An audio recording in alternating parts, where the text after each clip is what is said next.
Magandang araw mga mag-aaral. Halina at sabay-sabay tayong matuto sa Filipino 5. Tara na't ating simulan ang ating paglalakbay sa mundo ng wika at panitikan. Ang araling ito ay tungkol sa pokus ng pandiwa, ganapan o locative, na may layuning nagagamit ang mga bahagi ng pananalita sa pagpapahayag. Panuto. Basahin ang ilang bahagi ng sitwasyon mula sa kwentong Gabi ng Lagim. Isulat ang iyong pahayag ukol dito kung ikaw ay sumasang-ayon o hindi. Isulat ang iyong sagot sapat lang. May paring pugot ang ulo na gumagala at kumakatok sa pinto.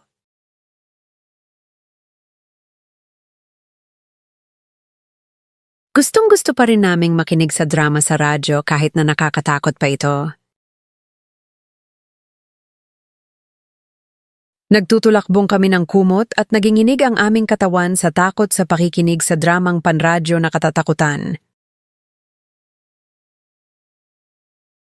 Kumakalat ang balita tungkol sa paring putol ang ulo at pumapatay daw siya kung sino man ang nagbubukas ng pinto. Nakalimutan na namin ang pakikinig ng drama sa radyo dahil may telebisyon na kami.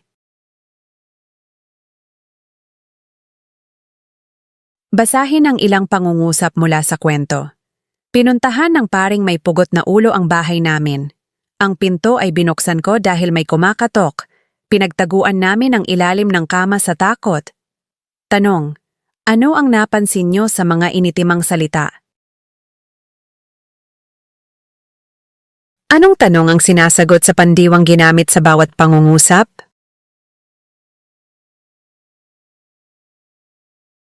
Paano naiiba ang pokus ng pandiwang locative sa iba pang pokus ng pandiwa? Bago tayo magpatuloy sa aralin, alamin muna natin ang kahulugan ng pandiwa. Ang pandiwa ay tumutukoy sa mga salitang nagsasaad ng kilos o galaw. Ang pokus ng pandiwa naman ay tumutukoy sa ugnayan ng pandiwa at paksa ng pangungusap. May iba't ibang focus ang pandiwa. Ito ay ang aktor o tagaganap, layon o gol, ganapan o locative at causative o sanhi. At ang pag-aaralan natin ngayong araw ay tungkol sa focus ng pandiwang ganapan o locative. Focus, ganapan o locative. Ang paksa ng pangungusap ay ang pinangyarihan ng kilos. Ang focus ay nasa lokasyon o lugar o ganapan ng kilos. Ito ay sumasagot sa tanong na saan. Ginagamit dito ang mga panlaping an, han, pag, ma, pang at mapag. Halimbawa, pinagdausan ng programa ang covered court ng barangay. Pagtitipunan ng mga mag-aaral ang silid-aklatan mamayang hapon.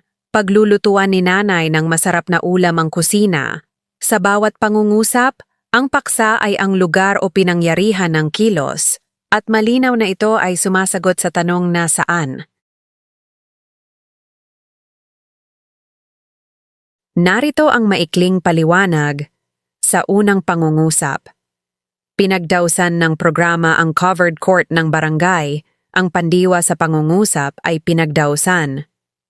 Ang focus nito ay nasa lugar kung saan ginanap ang programa. Tandaan na ang focus ng pandiwang ganapan ay tumutukoy sa lugar at sumasagot sa tanong na saan, kaya't ang magiging tanong dito ay, saan ang pinagdausan ng programa?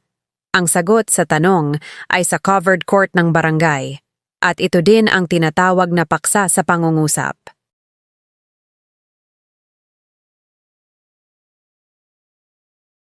Pagsasanay, panuto.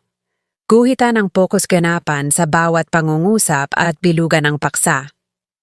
Una, pinagdausan ng pulong ang plaza. Pangalawa, ang radyo ay pinagkukuhanan namin ng drama.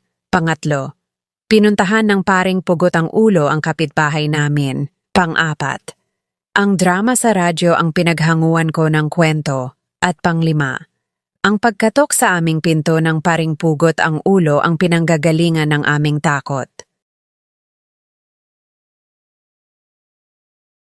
Paano nakakatulong ang paggamit ng pandiwa na may ganapan o lokative sa paglalarawan ng kilos at lugar sa isang pangungusap? Maaaring ibahagi ang inyong sagot o opinyon sa klase.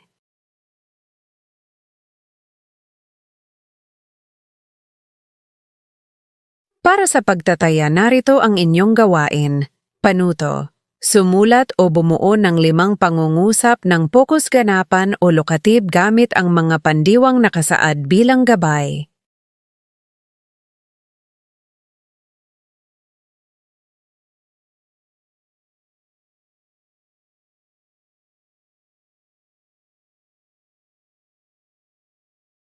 At diyan nagtatapos ang ating aralin tungkol sa focus ng pandiwang ganapan o lokative.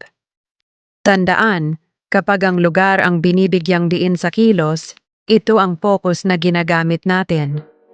Maraming salamat sa inyong pakikinig.